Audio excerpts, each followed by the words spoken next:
ترکیہ، پاکستان اور آذربائیجان تین ملک مگر ایک قوم ہیں۔ یہ بیان کسی پاکستانی رہنما نہیں بلکہ مسلم دنیا کے سب سے طاقتور لیڈر رجب طیب اردگان کی جانب سے آذربائیجان کے اس علاقے ناگورنو قرباخ سے سامنے آیا ہے جہاں پر پاکستان اور ترکیہ کی مدد سے آذربائیجان نے آرمینیا کو شدید شکست فاش دی تھی، اور یہ پیغام ہے کہ ایک دن ایسا ضرور آئے گا جب ترکی، آذربائیجان اور پاکستان مل کر ہندوستان کو شکست دیں گے اور کشمیر کے علاقے سے ایک ایسا ہی بیان سامنے آئے گا۔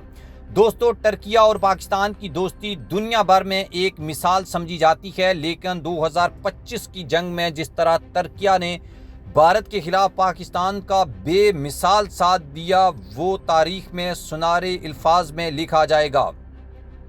چاہے سفارتی محاذ ہو یا پھر عالمی فورم پر دباؤ، ترکیہ نے پاکستان کی حمایت میں نہ صرف کھل کر بیانات دیے ہیں بلکہ عملی طور پر بھی ہر قدم پر ساتھ دیا ہے۔ یہی وہ اتحاد ہے جس نے بھارت کو ہلا کر رکھ دیا ہے، بلکہ اب بھارت صرف میدان جنگ میں نہیں بلکہ سفارتی محاذ کے اوپر بھی، سفارتی سطح کے اوپر بھی خوف کا شکار ہو چکا ہے اور بے یقینی بھی اس کے دل میں ڈل چکی ہے۔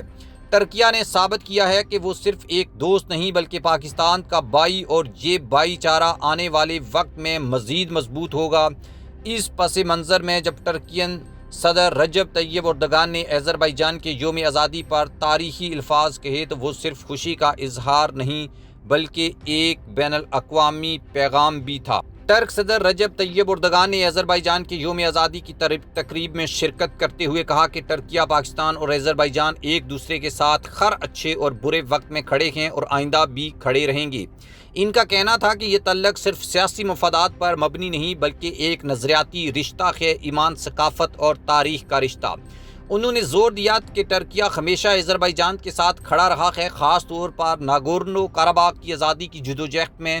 اب جب آذربائیجان نے یہ جنگ جیت لی ہے تو یہ پورے عالم اسلام کی جیت ہے۔ صدر رجب طیب اردگان نے اپنے خطاب میں سب سے اہم بات کی، وہ یہ تھی کہ ترکیہ، پاکستان اور آذربائیجان تین ملک مگر ایک قوم ہیں۔ یہ جملہ صرف ایک نعرہ نہیں بلکہ ایک نئی عالمی حقیقت کی بنیاد ہے۔ تینوں ممالک مذہب، تہذیب، ثقافت اور مفادات ایک جیسے ہیں، چاہے مسئلہ کشمیر ہو یا مسئلہ ناگورنو قرباخ ہو۔ ان ممالک نے ہمیشہ ایک دوسرے کی حمایت کی ہے۔ رجب طیب اردگان کا یہ بیان دراصل ایک عالمی پیغام ہے کہ مسلمان ممالک کو متحد ہو کر باہمی احترام اور اعتماد کے ساتھ آگے بڑھنا ہوگا، ورنہ دنیا کی بڑی طاقتیں ہمیں تقسیم کرتے رہیں گی اور ہمارے اوپر رولز بھی کرتی رہیں گی۔ دوستو، تقریب کا موقع آذربائیجان کا یوم آزادی تھا، مگر جوش و جذبہ ترکی اور پاکستان میں بھی محسوس کیا گیا۔ رجب طیب اردگان نے ناگورنو قرباخ کی فتح نے آذربائیجان کو صرف زمینی فتح نہیں دی بلکہ یہ ایک مضبوط ریاست میں تبدیل کر دیا ہے۔ ترکیہ ہمیشہ اس جدوجہد میں آذربائیجان کے ساتھ کھڑا رہا اور آئندہ بھی کھڑا رہے گا۔ پاکستان نے بھی ناگورنو قرباخ میں بھرپور سپورٹ آذربائیجان کو فراہم کی تھی، اور اس دوران آذربائیجان نے بھی واضح کیا کہ پاکستان اور ترکیہ اس کی آزادی کے اہم ستون ہیں اور ان کے بغیر یہ کامیابی ممکن نہیں تھی۔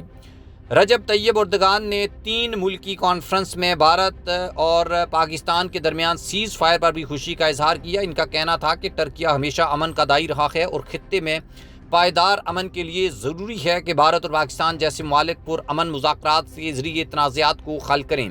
یہ بیان نہ صرف خاص طور پر اہم ہے بلکہ ترکیہ کا کردار اب ایک نیوٹرل ثالث کے طور پر ابھر رہا ہے جو مسلم دنیا کے مسائل کے ساتھ ساتھ جنوبی ایشیا میں بھی امن کے قیام میں مددگار ثابت ہو رہا ہے۔ پاکستان اور بھارت کی تاریخی کشیدگی، خاص طور پر کشمیر کے مسئلے پر کئی جنگیں ہو چکی ہیں، مگر 2025 میں جو پیش رفت ہوئی وہ غیر معمولی ہے۔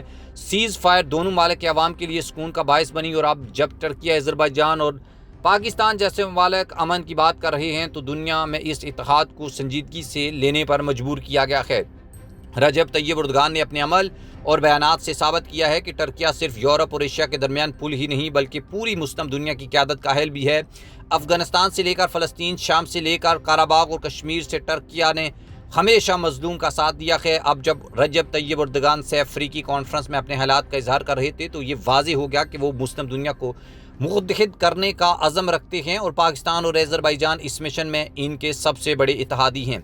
آج جب ہم ترکیہ، پاکستان اور آذربائیجان کو ایک ساتھ دیکھتے ہیں تو ایک نئی امید جنم لیتی ہے۔ یہ امید ہے اگر تین ممالک ایک قوم بن سکتے ہیں تو باقی مسلم ممالک بھی متحد ہو سکتے ہیں۔ یہ صرف ایک کانفرنس یا بیان نہیں بلکہ یہ ایک تحریک ہے، ایک ویژن ہے جس کی بنیاد رکھ دی گئی ہے، اور وہ مسلمان ایک ہوں گے تو دنیا کی کوئی طاقت ہمیں شکست نہیں دے سکتی۔